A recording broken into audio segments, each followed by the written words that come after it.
नमस्कार दोस्तों, स्वागत है आपका हमारे इस ऑडियो स्टोरी में।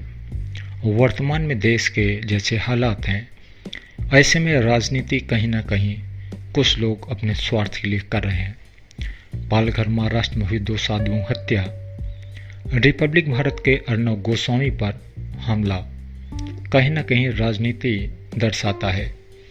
ऐसे में कुछ समय पहले लिखी गई मेरी एक कहानी, जिसमें कि देश में बढ़ रही बलात्कार की घटनाओं और लड़कियों को जलाने के विषय में ये कहानी लिखी गई थी, जिसका ऑडियो आप लोग को सुना रहा हूँ। पसंद आए तो लाइक और शेयर जरूर करें। देश में दिनों दिन बढ़ती बलात्कार की घटनाओं ने आम आदमी से लेकर संसद तक, दुकान से लेकर मानव अधिकार का बाजा बजाने वाले आर्डर से लेकर सामाजिक कार्यकर्ताओं तक, जनता से लेकर नेता तक सब चीख रहे हैं। ऐसा लगता है यह देश नहीं, किसी सब्जी मंडी का दृश्य है।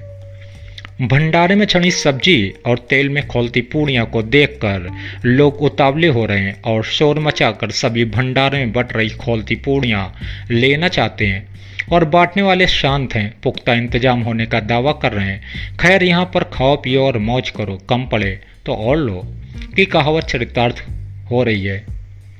सुनने और बोलने में मैं भी शर्मिंदा हूँ, लेकिन क्या करूँ, राजनीति का खेल देखकर हैरान हो। जैसे क्रिकेट में बैटिंग करने वाले को 11 खिलाड़ी घेर लेते हैं, कभी गलत निर्णय भी अंपायर के द्वारा हो जाते हैं, छक्का मारने वाला भी आउट हो जाता है। यह राजनीति में भी होता है। सत्ताधारी कोई भी हो, विपक्षी ही धरने पर बैठता है, सरकार को घेरेगा, मीडिया को घेरेगा, सजा व मुआवजा और गिरफ्तारी की मांग भी करेगा। लेकिन इससे होगा क्या? नेताजी आपकी दुकान थोड़ी और अच्छी चल जाएगी, बस इसलिए घिन आती है ऐसी राजनीति पर।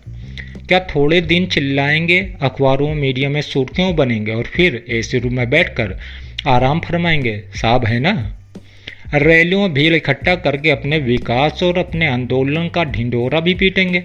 बजाओ ताली जनता, चलो फिर कुछ नया करते हैं। सत्ताधारी कोई हो, सरकार किसी की हो, चिंता हमेशा विपक्ष को ही होती है। अरे नेताजी, अगर चिंता जनता की है तो उन बहू बेटियों को जब जलाया गया तब उस जलती आग में राजनीतिक रोटियां सेकने आ गए आप? कभी अपनी भी आग जलाइए नेताजी, फिर राजनीति करिए, फिर देखे जनता भी मौज करिए।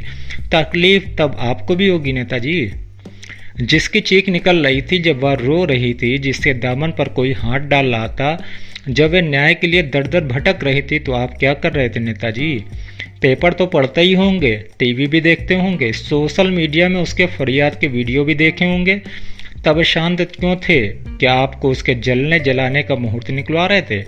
मौका तलाश रहे थे रोटियां सेकने के लिए? साहब, मुआवजा तो जनता भी दे देगी, लेकिन आप क्या करोगे? जब वह फरियादी दर दर भटकता है तो पक्ष में हो या विपक्ष में नेताजी, मुंह घुमाकर निकल लेते हैं आप। समाज के ठेकेदार भीड़ तभी इकट्ठा करते हैं जब मामला गर्म होता है, क्योंकि रोटी तभी सिकती है जब तवा गर्म होगा। न जाने कितनी जल चुकी हैं और न जाने कितनी जलने और जलाने पर विवश होंगी।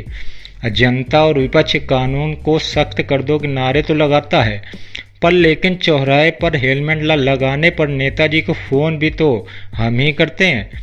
अभी राजनीति खेल जारी है, अफसोस की फिल्म अभी थोड़ी बाकी है, देखते रहिए।